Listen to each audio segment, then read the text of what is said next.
जय हिंद फ्रेंड्स। भारतीय राज्य व्यवस्था में जो टॉपिक हम लोगों का चल चल रहा था वो सेंटर स्टेट रिलेशन था। हमने 3 पार्ट में सेंटर स्टेट रिलेशन कवर किया। पहले पार्ट में देखा था कि उनके सेंटर और स्टेट के बीच में, केंद्र और राज्य के बीच में क्या क्या विधायी संबंध हैं। उसके बाद हमने देखा था कि एग्जीक्यूटिव रिलेशन कौन कौन से हैं, कार्यकारी संबंध। और तीसरा हमने देखा था कि वित्तीय संबंध कौन कौन से हैं। आज का जो हमारा टॉपिक है वो इसी के इर्द गिर्द पूरे क्रक्स का निचोड़ होगा कि ये जो 3 संबंध हैं उसके संबंध में जब संविधान में सब कुछ डिस्क्राइब किया गया है, फिर भी इन दोनों के बीच में क्या है, मतभेद है। और जब मतभेद हैं तो स्वाभाविक सी बात है कि कुछ पॉइंट्स होंगे तभी मतभेद हैं। तो किन मुद्दों पर सेंटर और स्टेट के बीच में लड़ाई चलती है, किन मुद्दों पर सेंटर और स्टेट के बीच में कोर्ट केसेज होते हैं, किन मुद्दों पर सेंटर और स्टेट एक दूसरे के आमने सामने होते हैं और वहीं पर संघवाद का ढांचा बिगड़ता हुआ दिखता है कि शायद संघवाद अस्तित्व में है ही नहीं। ठीक, तो आज का जो हमारा टॉपिक है वो है केंद्र और राज्यों के बीच, केंद्र राज्य के बीच, राज्य या राज्यों के बीच तनाव के बिंदु। किस मुद्दे पर दोनों की एक राय नहीं होती, और जब दोनों की एक राय नहीं होगी तो क्या होगा कि आपस में मतभेद होंगे और फिर चीज़ें क्या हो जाती हैं, डिले हो जाती हैं, कोर्ट केसेज होते हैं, सुप्रीम कोर्ट को दखल देना पड़ता है। ठीक, तो इन्हीं से रिलेटेड ये टॉपिक है। तो पहला जो मुद्दा है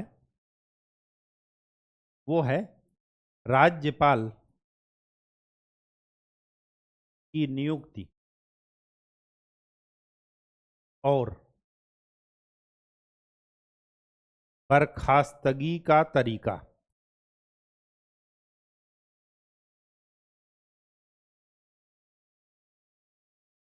जब राज्यपाल पढ़ाएंगे तो आपको बताएंगे कि इनकी नियुक्ति कैसे होती है और कैसे इनको टर्मिनेट किया जाता है, बर्खास्त किया जाता है। ठीक, तो इस तरीके पर केंद्र और राज्य क्या हो जाते हैं, आमने सामने हो जाते हैं। ठीक है। अच्छा, एक चीज आपको और बता दें इसी टॉपिक को शुरू करने से पहले। देखिए, 1952 से 1947 में देश आजाद हुआ तो राष्ट्रीय पार्टी कौन सी थी, इंडियन नेशनल कांग्रेस, भारतीय राष्ट्रीय कांग्रेस। अब 1952 से लेकर के 1967 तक, 1967 तक चीजें सकुशल रूप से चलती रहीं।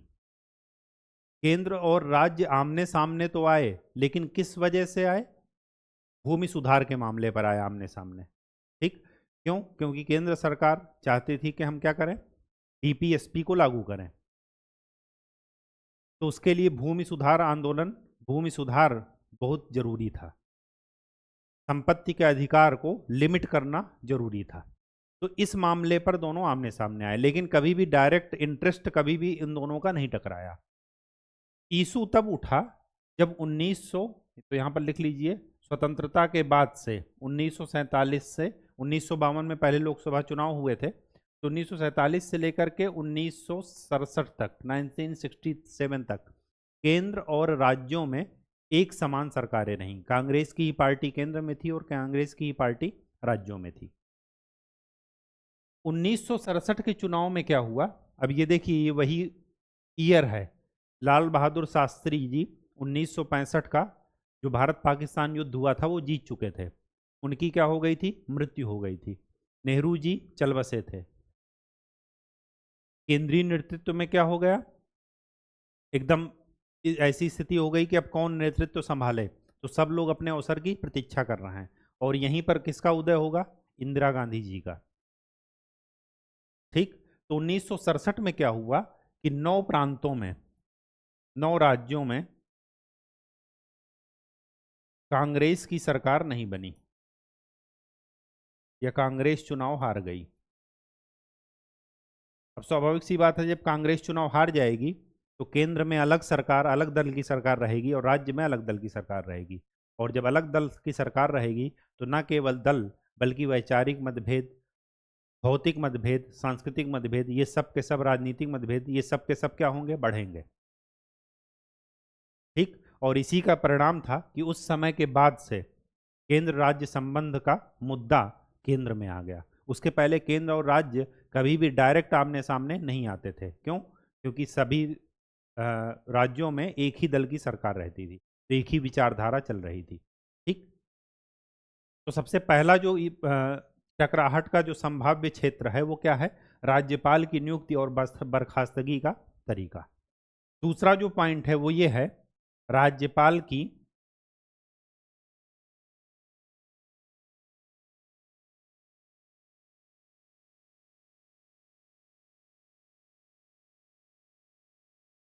पार्टी अनुरूप कार्यवाही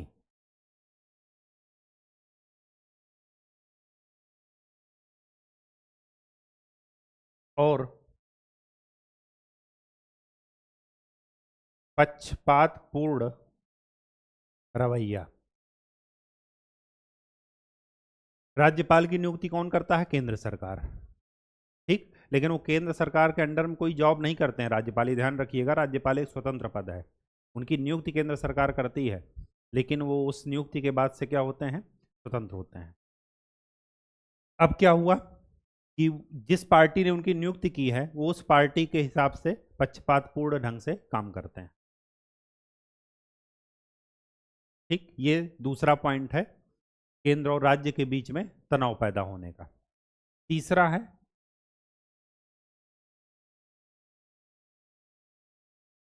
बिना, ये लिखिए,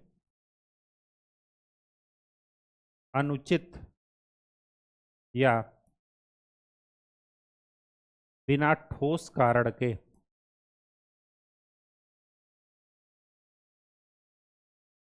राष्ट्रपति शासन लगाना। ये तीसरा तरीका है, तीसरा बिंदु है दोनों के बीच टकराहट होने का। ठीक। चौथा बिंदु जो है वो बहुत ही विवादास्पद रहा है कि राज्यों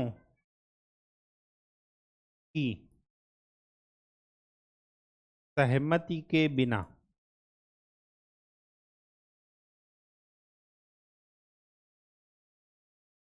केंद्रीय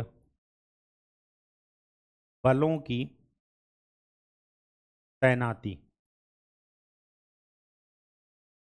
सेंट्रल आर्म्ड फोर्सेज जो होते हैं टोटल 7 हैं, सीआरपीएफ, सीपीएफ, ये सब जो है, तो इनकी जब राज्य में तैनाती होती है तो राज्य सरकार से नहीं पूछा जाता। ठीक। पांचवी बात,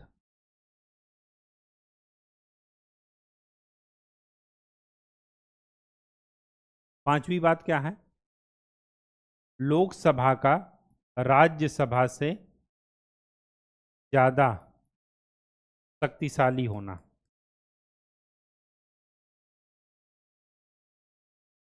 लोकसभा के पास राज्यसभा से ज्यादा शक्तियां।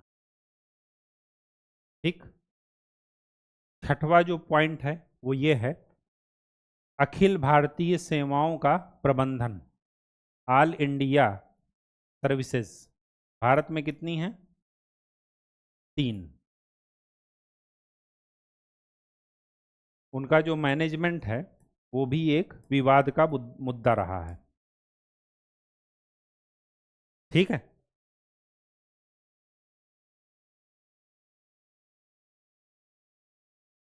सेवेंथ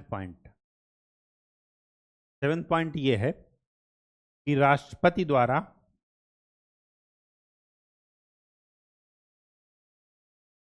राज्य विधेयकों को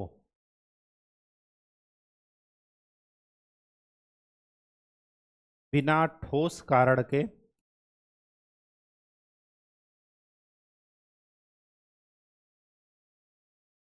आरक्षित करना।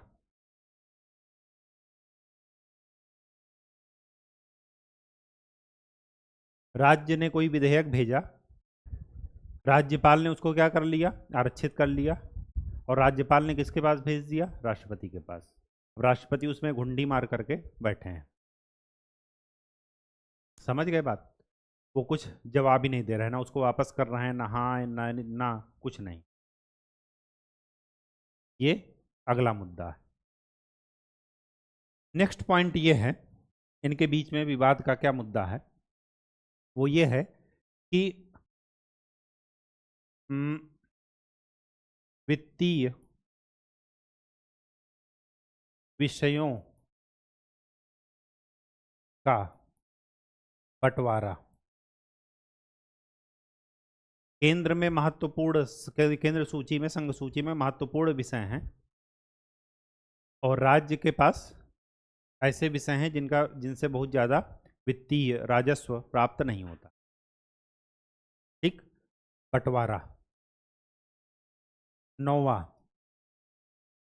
केंद्र द्वारा राज्यों को दिए गए वित्तीय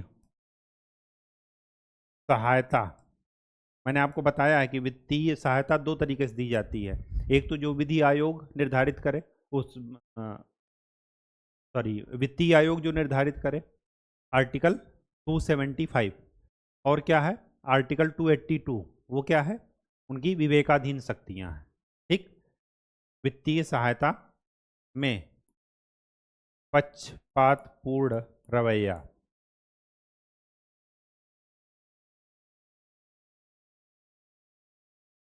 अगला पॉइंट क्या है,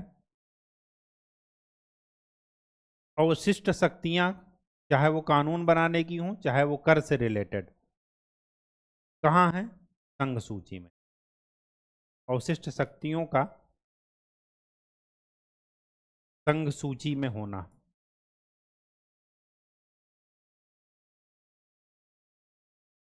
संघ सूची नहीं लिखते हैं, अवशिष्ट शक्तियों का संघ में निहित होना।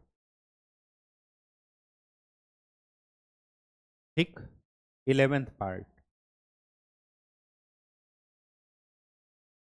जब समवर्ती सूची पर कानून बनाते हैं तब भी केंद्र और राज्य आमने सामने आ जाते हैं। तो यहां पर यह भी लिखिए कि राज्य सूची में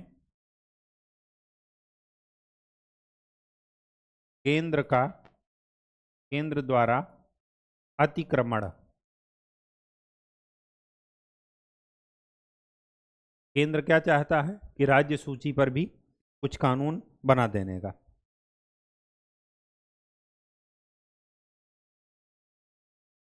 ठीक,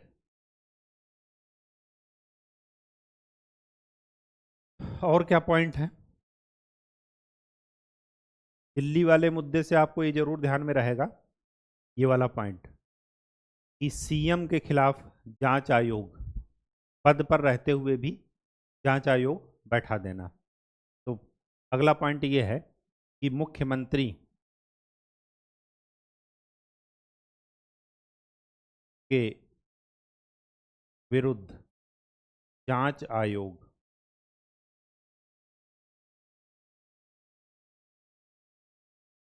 और इलेक्ट्रॉनिक एंड मीडिया, ये किसके क्षेत्र में आते हैं, केंद्र सरकार के। संचार के साधन किसके क्षेत्र में आते हैं, केंद्र सरकार के। का पक्षपातपूर्ण और अनुचित उपयोग।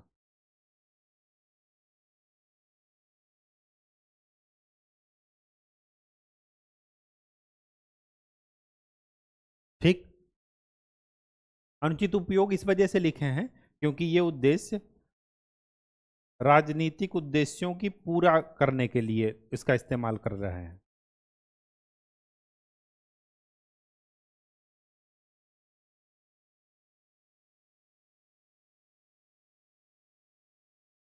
ठीक, देखिए अगर ये बिंदु पता रहेंगे, राज्यपाल राष्ट्रपति टैक्स से रिलेटेड, कानून बनाने से रिलेटेड, ठीक, वित्तीय हिस्सेदारी, लोकसभा का राज्यसभा के कंपैरिजन में ज़्यादा शक्तिशाली होना, अगर ये पॉइंट आपको ध्यान में रख रहेंगे, और सैन्य शासन वो सॉरी केंद्रीय बलों की तैनाती कर दी जाती है राज्य से बिना पूछे, अगर ये पॉइंट ध्यान में रहेंगे तो आपको उनके जो निदान हैं कि क्या क्या चीज़ें होनी चाहिए, तो उसको लिखने में आपको दिक्कत नहीं होगी।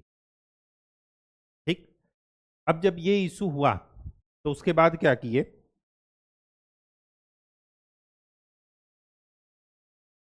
इसके बाद 1967 के बाद आप देखेंगे कि केंद्रीय राज्य संबंध में जब एक नया मोड़ आया, विवाद बढ़ते गए, तो अलग अलग आयोगों की स्थापना हुई। इनका क्रम आपको ध्यान में रखना है।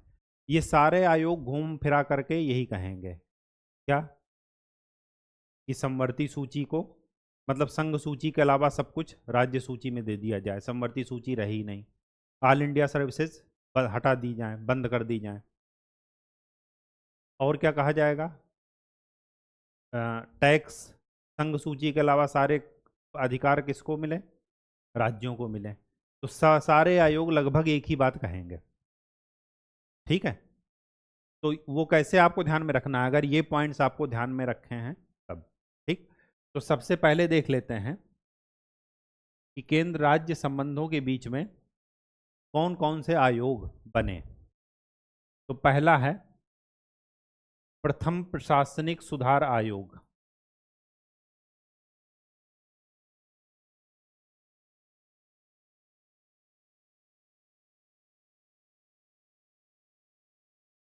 उन्नीस सौ छियासठ। इनके अध्यक्ष कौन थे, MC शीतलवाड़।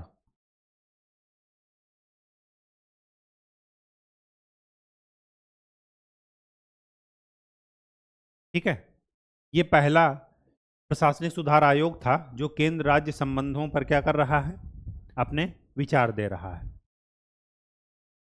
ठीक, सेकंड जो आयोग है वो है राज्य सरकारों द्वारा गठित, एक है राजमन्नार समिति।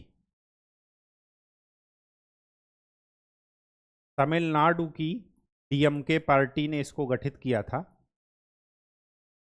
ये जो करुणानिधि थे, जिनके अभी वो स्टालिन है, ठीक, प्रमुख। तो DMK पार्टी के द्वारा ये गठित थी, ये 1969 में गठित है। इस कमेटी ने, इस समिति ने सबसे पहले ये रिकमेंडेशन दी कि ऑल इंडिया सर्विसेज को समाप्त किया जाए। अवशिष्ट शक्तियां, चाहे वो कानून बनाने की हों, चाहे टैक्स से रिलेटेड, ये किसको दी जाएं, राज्य को। इस कमेटी ने पहली बार ये कहा, राजमन्नार समिति ने। ठीक, बात समझ में आ गई। इसके बाद जो आता है वो आता है आनंदपुर साहिब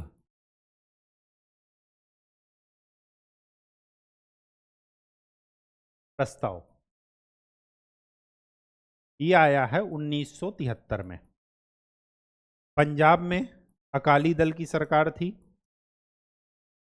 तो उन्हीं के द्वारा ये गठित किया गया। इन्होंने भी वही किया जो बाकी लोगों ने कहा। लास्ट में आया पश्चिम बंगाल स्मरण पत्र। पश्चिम बंगाल स्मरण पत्र में क्या था, पश्चिम बंगाल में उस समय कौन सी सरकार थी, साम्यवादी दल की, CPM वगैरह थे ये। ठीक, ये है 66, 69, 73, 1977। अब क्या हुआ यहां पर, इन्होंने एक पॉइंट दे दिया कि लोकसभा राज्यसभा को लोकसभा के बराबर शक्ति दी जाए।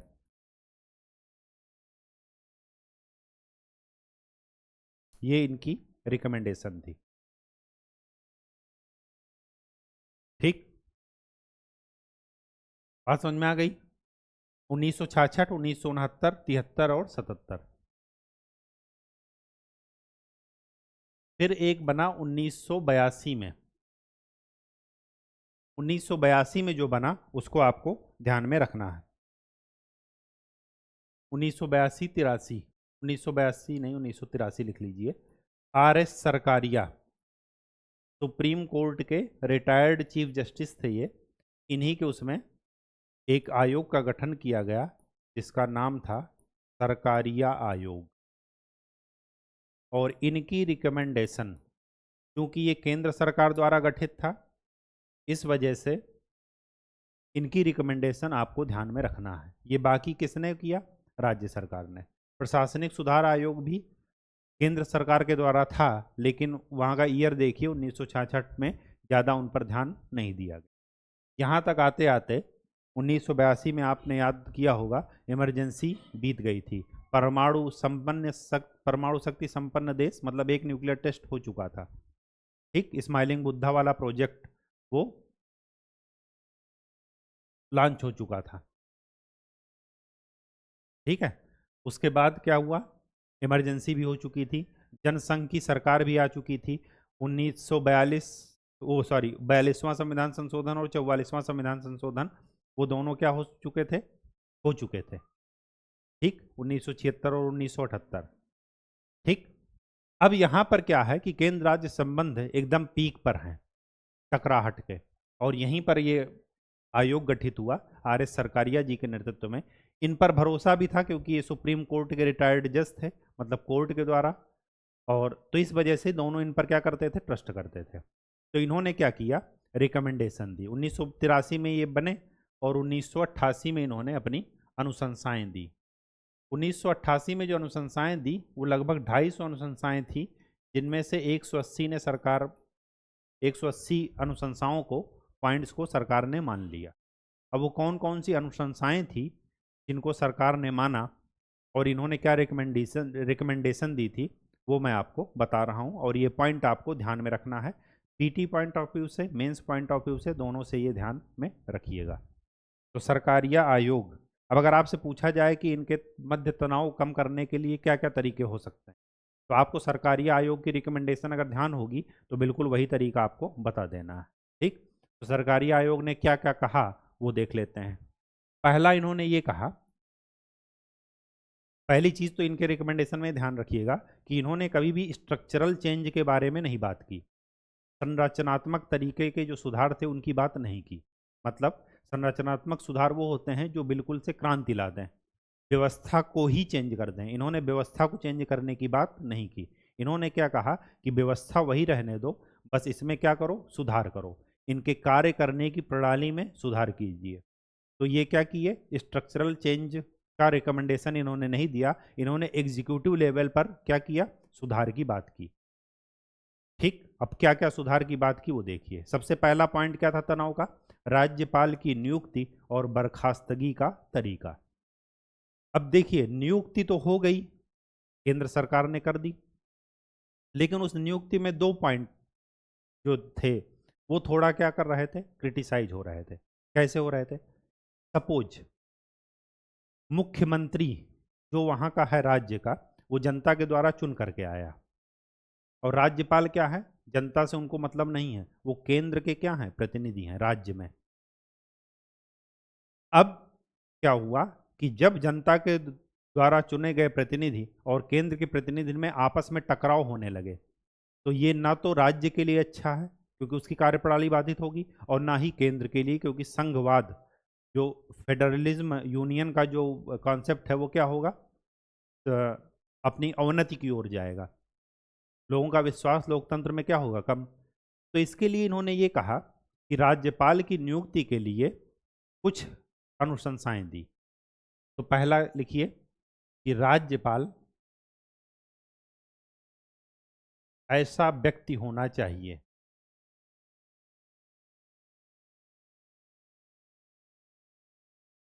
जो किसी क्षेत्र में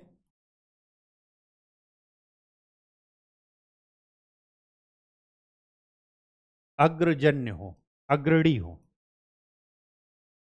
जैसे शिक्षाविद हो कोई अच्छा, कुछ अच्छे प्रोफेसर हों, जैसे अब्दुल कलाम जी को राष्ट्रपति बनाया गया, अच्छे साइंटिस्ट हों, ठीक, अच्छे राजनीतिक उसमें हों, लेकिन वो किसी पार्टी से संबंध ना रखते हों, ये सारी चीज़ें। मतलब सार्वजनिक क्षेत्र के किसी अग्रणी उनमें शुमार हों, हस्तियों में, ठीक। दूसरी बात क्या है, राज्य के बाहर का व्यक्ति हो।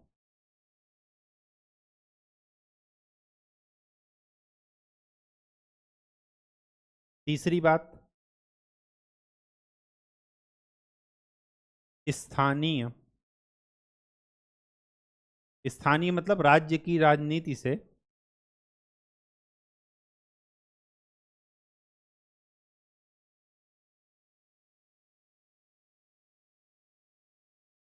तटस्थ हो, मतलब उससे वो क्या करे, जुड़ा हुआ ना हो, उसमें इंटरेस्ट दिखाने वाला ना हो। अदरवाइज क्या होगा, भेदभाव का तरीका, पक्षपातपूर्ण तरीका अपनाएंगे कि सरकार किसी दूसरे दल की है और राज्यपाल किसी दूसरे दल के हैं। और चौथा पॉइंट कि हाल के दिनों में, हाल फिलहाल राजनीतिक गतिविधियों से दूर रहे।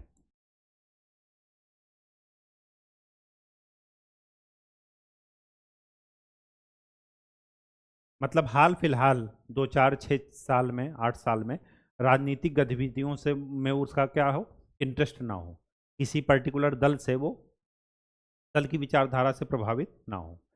ये ऐसा राज्यपाल, ऐसा व्यक्ति होना चाहिए। ये सरकारी आयोग ने क्या दिया था, रिकमेंडेशन दिया था।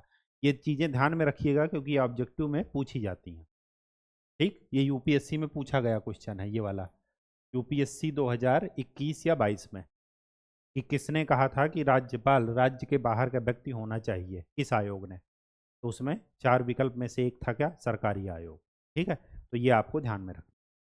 ये तो हुआ राज्यपाल की नियुक्ति का के लिए व्यक्ति। अब इस व्यक्ति में ये लक्षण होने चाहिए, लेकिन साथ में ये भी इन्होंने कहा कि राज्यपाल की नियुक्ति करते समय मुख्यमंत्री से हो सके तो परामर्श ले लीजिए कि ये व्यक्ति की हम नियुक्ति कर रहे हैं, क्या ये सही है, आप इसके साथ काम करने के लिए इच्छुक हो। तो अगर मुख्यमंत्री की सलाह वहां पर निगेटिव है, तब आप उसको 2 3 चॉइस दे सकते हैं। मतलब केंद्र सरकार के द्वारा 2 3 चॉइस दी जा सकती है कि ये व्यक्ति हैं, हम इनकी नियुक्ति करना चाह रहे हैं, आप भी सुचारू रूप से शासन चलाइए और हमारा भी कंट्रोल बना रहे आपके ऊपर, ठीक। तो दूसरी बात क्या थी,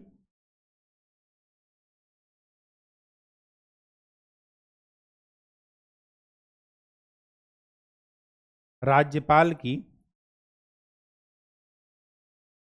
नियुक्ति से संबंधित चीफ मिनिस्टर की सलाह, ये प्रावधान, ऐसा प्रावधान संविधान में निर्दिष्ट किया जाए। मतलब इन्होंने कहा कि संविधान संशोधन द्वारा राज्यपाल में ये, राज्यपाल की नियुक्ति में ये लिख दिया जाए कि राज्यपाल की नियुक्ति में उस राज्य के मुख्यमंत्री से परामर्श लिया जाएगा। तो एक तो इन्होंने व्यक्ति का क्राइटेरिया बताया और दूसरा कि नियुक्ति में सीएम से सलाह ली जाए। इसके बाद पहला पॉइंट में एक चीज और है, एक तो है नियुक्ति का तरीका और दूसरा है बर्खास्तगी का। हुआ क्या, सपोज अभी देखिए लोकसभा चुनाव में कि केंद्र सरकार 1 2 महीने की और है, उसके बाद नई सरकार आ जाएगी। अब इन्होंने जहां जहां पर अपने गवर्नर्स को नियुक्त किया था जिस समय सत्ता में थे बीजेपी की गवर्नमेंट, अब अगर सपोज किसी दूसरी पार्टी की सरकार आ गई जून के बाद, तो क्या कहेंगे, ये जो नई सरकार आएगी वो इनके द्वारा नियुक्त किए गए राज्यपालों से क्या कर लेती है, इस्तीफा मांग लेती है। जबकि होना क्या चाहिए कि राज्यपाल का कार्यकाल 5 वर्ष के लिए क्या होना चाहिए, फिक्स, बिना किसी उचित या ठोस कारण के उस कार्यकाल को डिस्टर्ब करने की जरूरत नहीं है। ये भी इन्होंने रिकमेंडेशन दी। अच्छा, ये चीज दोनों तरफ से लागू होनी चाहिए। राज्यपाल का भी 5 वर्ष का कार्यकाल जो है निश्चित होना चाहिए, बिना किसी ठोस कारण के उसको डिस्टर्ब नहीं करना चाहिए। साथ में इन्होंने ये भी कहा कि राज्यपाल लोग जो विधानसभा दल में जो है बहुमत है उसको ना मान करके कभी कभार राष्ट्रपति शासन की रिकमेंडेशन कर देते हैं। तो कहने का ये मतलब है कि राज्यपाल का भी कार्यकाल 5 वर्ष तक व्यवस्थित सुचारू रूप से चलना चाहिए, बिना किसी ठोस कारण के हटाना नहीं चाहिए। और साथ में राज्यपाल का भी ये दायित्व है कि मुख्यमंत्री को 5 साल तक काम करने दे, वो बेकार में राष्ट्रपति शासन की रिकमेंडेशन ना करे, बिना किसी ठोस आधार के तो बिल्कुल ना करे। और बहुमत प्राप्त दल को ये अगर उनको बहुमत प्राप्त है तो उनको सुचारू रूप से क्या करने दे, सरकार चलाने दे। तो इसी में दूसरा और तीसरा पॉइंट लिख लीजिए, वो ये इनकी रिकमेंडेशन थी कि राज्यपाल के कार्यकाल को, इनका कार्यकाल कितने वर्ष का होता है, 5 वर्ष का, बिना ठोस कारण के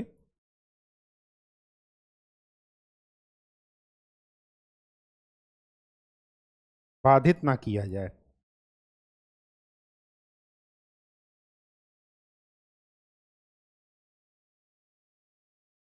सेम चीज सीएम पर भी लागू होती है। विधानसभा में, वीएस का मतलब विधानसभा में बहुमत प्राप्त दल के सीएम, मुख्यमंत्री पद को बर्खास्त ना किया जाए या राष्ट्रपति शासन की अनुशंसा बिना ठोस कारणों के ना की जाए।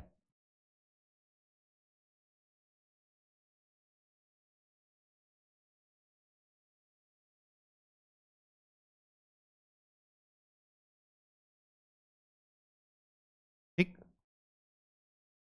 तो ये तो हो गया राज्यपाल का। फिर क्या था, राष्ट्रपति शासन। राष्ट्रपति शासन के बारे में क्या रिकमेंडेशन इन्होंने दी कि राष्ट्रपति शासन अंतिम विकल्प के रूप में लागू हो। जब कोई विकल्प ना बचे हों तभी इसका उपयोग किया जाए, अदरवाइज इसका उपयोग ना किया जाए। ठीक, पांचवी चीज इन्होंने ये कहा कि संघवाद को बढ़ावा देने के लिए अंतर्राज्यीय परिषद की स्थापना की जाए आर्टिकल 263 के तहत। ये बहुत इंपॉर्टेंट है, ये ध्यान में रखिएगा। आर्टिकल 263 के तहत अंतर्राज्यीय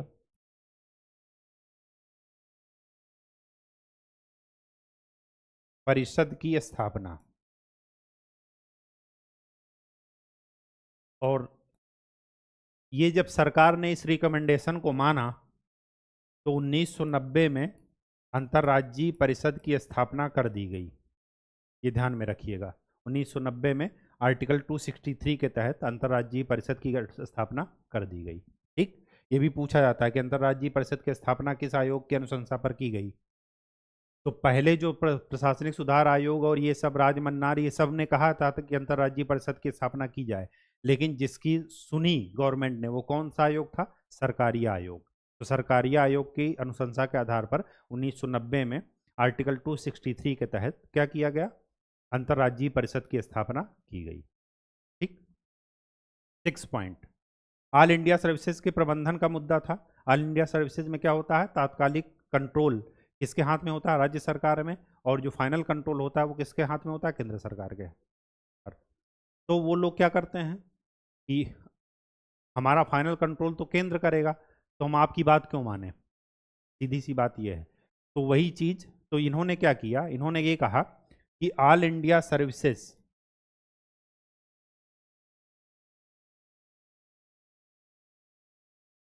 से संबंधित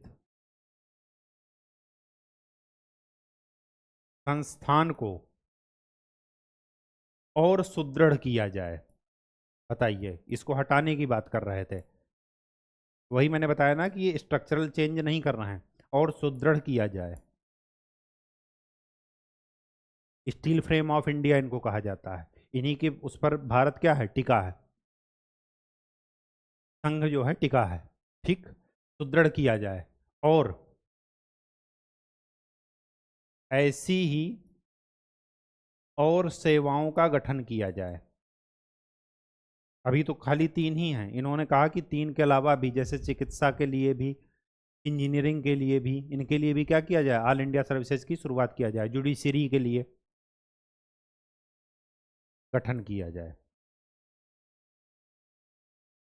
बताइए। ठीक, ये सरकारी आयोग की रिकमेंडेशन थी। 7वीं रिकमेंडेशन क्या है? 7वीं रिकमेंडेशन ये थी कि उन्होंने क्या कहा था कि सैन्य बलों की, केंद्रीय सैन्य बलों की तैनाती राज्य से पूछ कर की जाए, बिना राज्य की सहमति के ना किया जाए। तो इन्होंने ये कहा कि केंद्र के पास ये अधिकार होना चाहिए कि वो जब चाहे तब केंद्रीय बलों की तैनाती राज्य में कर सकता है। बेहतर ये होगा कि उनसे जब वांछनीय हो, जब जरूरी हो तब करें। बात समझ में नहीं आई? फिर से दोहराता हूं। इन्होंने ये कहा कि केंद्रीय बलों की तैनाती का जो केंद्र का अधिकार है वो एज इट इज रखा जाए। मतलब कोई जरूरी नहीं कि राज्य से पूछ कर ही केंद्रीय बलों की तैनाती राज्य में हो, लेकिन बेहतर ये होगा कि पूछ करके हो। साफ साफ इन्होंने नहीं कहा, इन्होंने कहा कि केंद्र के पास ये डिस्क्रिशन पावर होनी चाहिए, स्वैच्छिक पावर होनी चाहिए, विवेकाधीन शक्ति उसके पास होनी चाहिए। क्यों ऐसा, क्यों उन्होंने कहा? क्योंकि आपको याद होगा आर्टिकल 355 के तहत केंद्र सरकार का यह दायित्व है कि राज्य की आंतरिक और बाह्य शक्तियों से रक्षा करे और राज्य में संविधान का शासन सुचारू ढंग से लागू करे, इसकी भी वो व्यवस्था करे। ठीक, 355 और 356 आर्टिकल। ठीक, तो 7वां क्या है? 7वां ये है कि केंद्र को राज्य की सहमति के बिना केंद्रीय बलों की तैनाती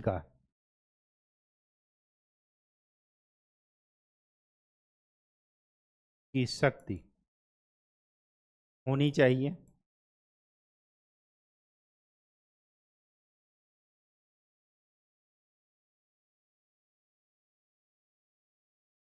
राज्यों की सहमति के बिना, राज्यों की सहमति वांछनीय हो सकती है। मतलब पूछ कर करे ऐसा जरूरी नहीं है, पूछ भी सकता है केंद्र और नहीं भी पूछ सकता। ठीक, 8th पॉइंट,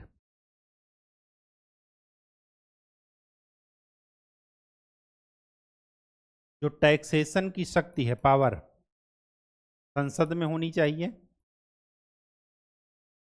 बाकी सभी शक्तियां कहाँ होनी चाहिए? समवर्ती सूची में,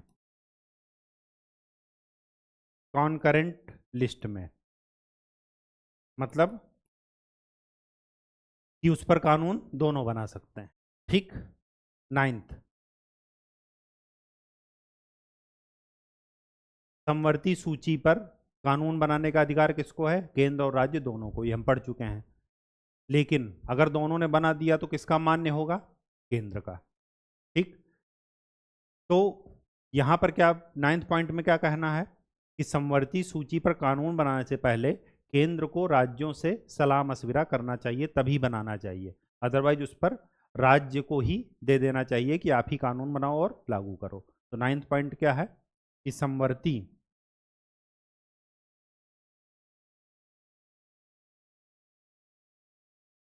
सूची पर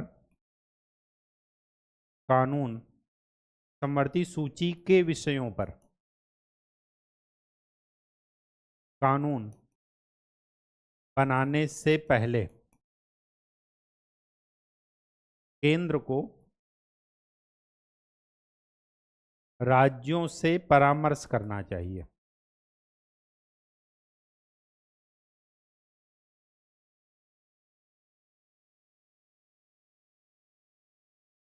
ठीक।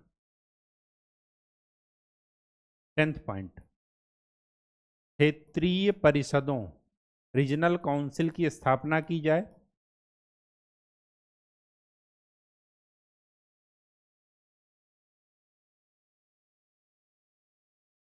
और संघवाद को बढ़ावा दिया जाए, फेडरलिज्म को बढ़ावा दिया जाए। ठीक। 11th पॉइंट, जो नेशनल डेवलपमेंट काउंसिल है, राष्ट्रीय विकास परिषद, इसका नाम बदल करके राष्ट्रीय आर्थिक विकास परिषद कर दिया जाए। ये क्या है? राष्ट्रीय विकास परिषद, नेशनल डेवलपमेंट काउंसिल, इसका नाम बदल करके राष्ट्रीय आर्थिक विकास परिषद कर दिया जाए।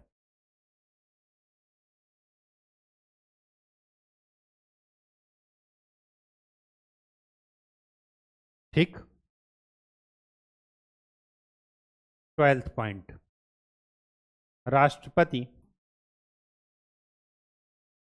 जो विधेयक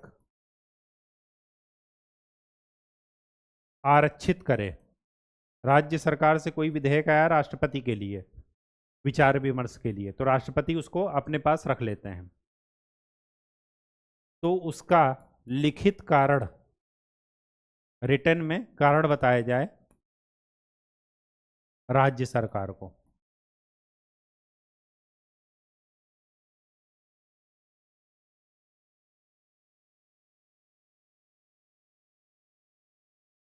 ताकि राष्ट्रपति उस पर क्या करें? हुंडी मार करके ना बैठे। ठीक, कि हाँ या ना का कोई डिसीजन ले ही नहीं रहे। नेक्स्ट पॉइंट क्या है?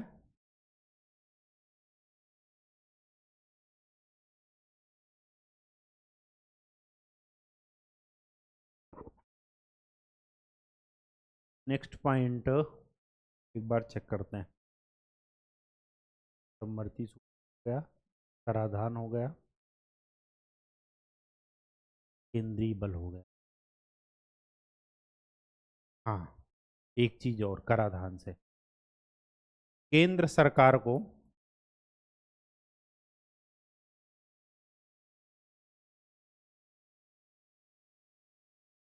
आयकर पर अधिभार, अधिभार मतलब सरचार्ज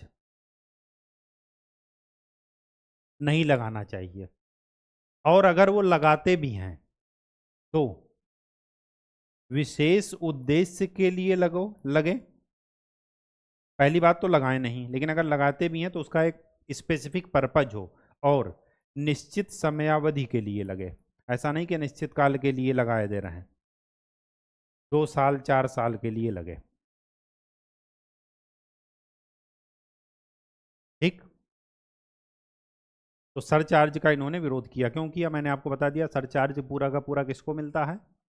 केंद्र सरकार को, राज्यों का उसका हिस्सा नहीं बढ़ता। चौथा, बिना संसद की अनुमति के, ये ध्यान रखिएगा, बहुत इंपॉर्टेंट बात है ये, केंद्र सरकार की इच्छा इसमें नहीं काम करेगी। संसद, बिना संसद की अनुमति के राज्य मंत्रियों, चाहे वो मुख्यमंत्री हो चाहे स्टेट में कोई मिनिस्टर पोस्ट पर हो, राज्य मंत्रियों के खिलाफ कोई जांच आयोग नहीं बैठाया जाए। जांच आयोग की नियुक्ति ना की जाए। ठीक। नेक्स्ट, त्रिभाषा फार्मूला वो लगाया जाए।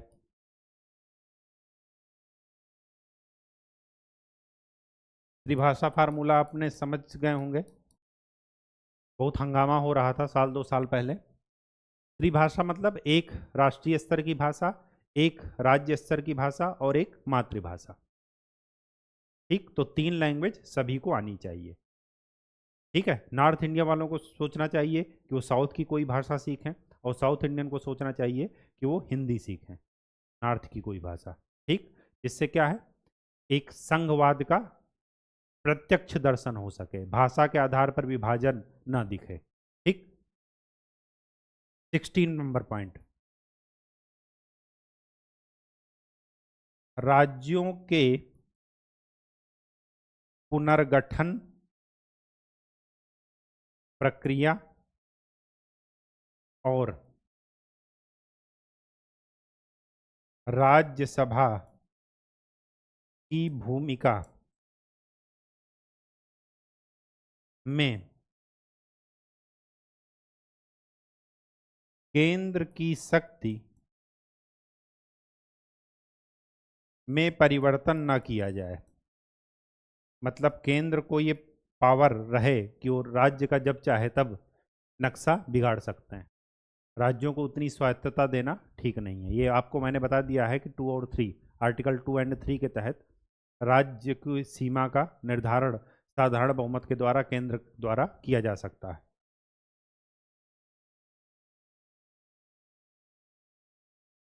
ना किया जाए। ठीक, और क्या पॉइंट हो सकता है, और ये पॉइंट हो सकता है कि वित्त आयोग स्थायी कर दिया जाए। ऐसा नहीं कि 5 साल बाद राष्ट्रपति की अनुमति देखी जाए कि वो 5 साल बाद उनका मन नहीं है तो वो वित्त आयोग गठित करें या ना करें। ठीक, तो वित्त आयोग का गठन स्थायी कर दिया जाए, और साथ में क्या कर दिया जाए, वित्त का बंटवारा एक लिखित फार्मूले पर हो। ठीक, जो वित्त आयोग की अनुशंसा हो।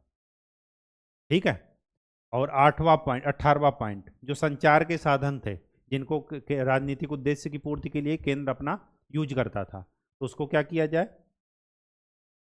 संचार के साधनों में, संचार के साधन मतलब इलेक्ट्रॉनिक और मीडिया,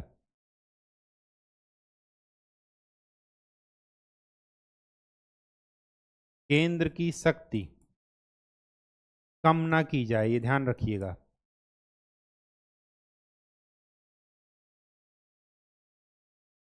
बल्कि विकेंद्रीकरण किया जाए।